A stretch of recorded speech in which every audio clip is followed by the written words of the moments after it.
To say something along those lines about Deshaun Watson, you think he makes too much money to voice an opinion? I mean, that's pretty damn close to insane as far as I'm concerned. For something like that to come out of Brett Favre's mouth in this particular day and age. Again, I'm not accusing him of being malicious in any way, Max. But I will say this. I think that thought process is a bit ass backwards. And I think that Brett Favre's come across as looking a bit ass backwards to say something like that in this day and age, particularly considering what we've just witnessed in our nation transpire over the last few months. There are people that have brought up and made comparisons to the civil rights era because of the things that we saw going on throughout the streets of America over the last year. How Brett Favre can say something like this, to me, is mind-boggling. I was not surprised by it.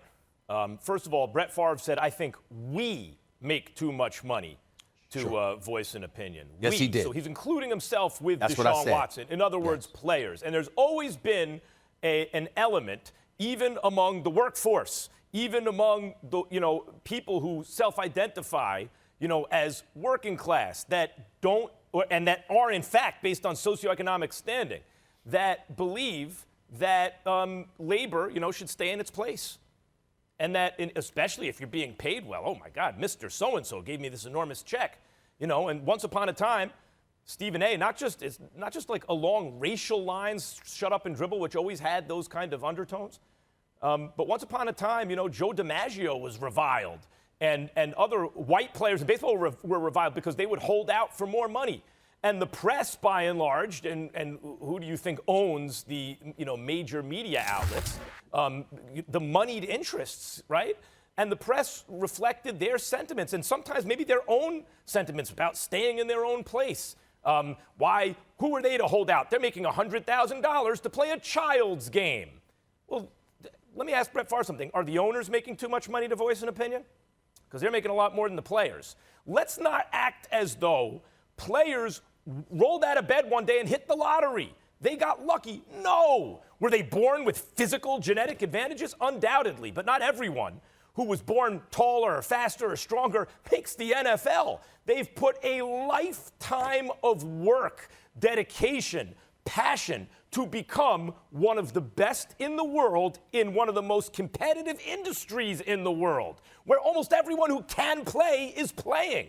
And and someone like Deshaun Watson has elevated himself to where he's so important that he has some leverage, but he shouldn't be quiet. He's making too much to voice an opinion. Are the owners making too much? The owners have leveraged their businesses and relationships for a seat at the table of power.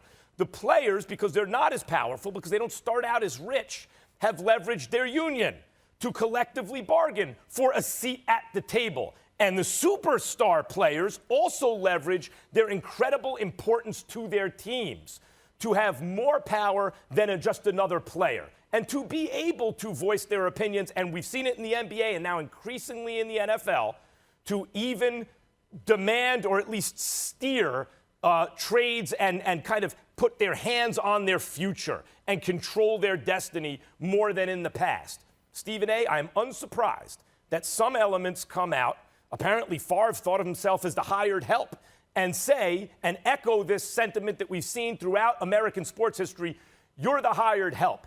Curt Flood, what are you agitating for? You're making so much more money than you would in a regular Oscar job. Robertson. Just be happy with it. Wait a minute.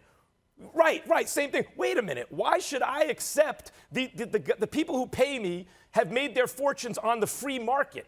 But now they want to stop the free market forces from me getting paid what I'm worth? No. And those people, the Curt Floods, have been vilified throughout American sports history, oftentimes by players who are in their same position. Stephen A., again, I think we make too much money to voice an opinion. Favre's including himself. He is including himself, which is what I pointed out with my initial diatribe. But what I would say to you is that what he revealed is that he's a bigger part of the problem that exists in professional sports, because we assume on a lot of occasions, not you and I, but I'm talking generically speaking, as a society, we assume that the players are on one side and management, owners, executives are on another. But you do have people on the labor side. You do have people on this side that essentially think like the folks upstairs want them to think. And what I'm saying is that's not always a bad thing. Please don't get me wrong.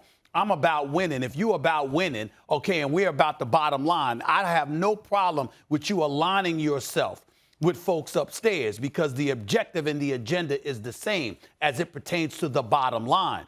But when it involves something like this, players are getting paid too much money to voice an opinion. When you say something like that, that goes beyond that. That's not about labor. That's not about CBAs. That's not about anything. That's about a mentality of thinking of yourself and others as sheer labor who should be grateful for what they have as opposed to being appreciated for what they have earned.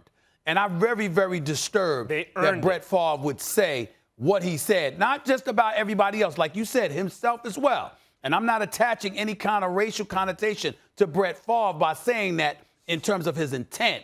I'm simply saying that as a black man, to hear you say that, knowing the times that we're living in right now, is incredibly alarming that something like that will come out of Brett Favre's mouth.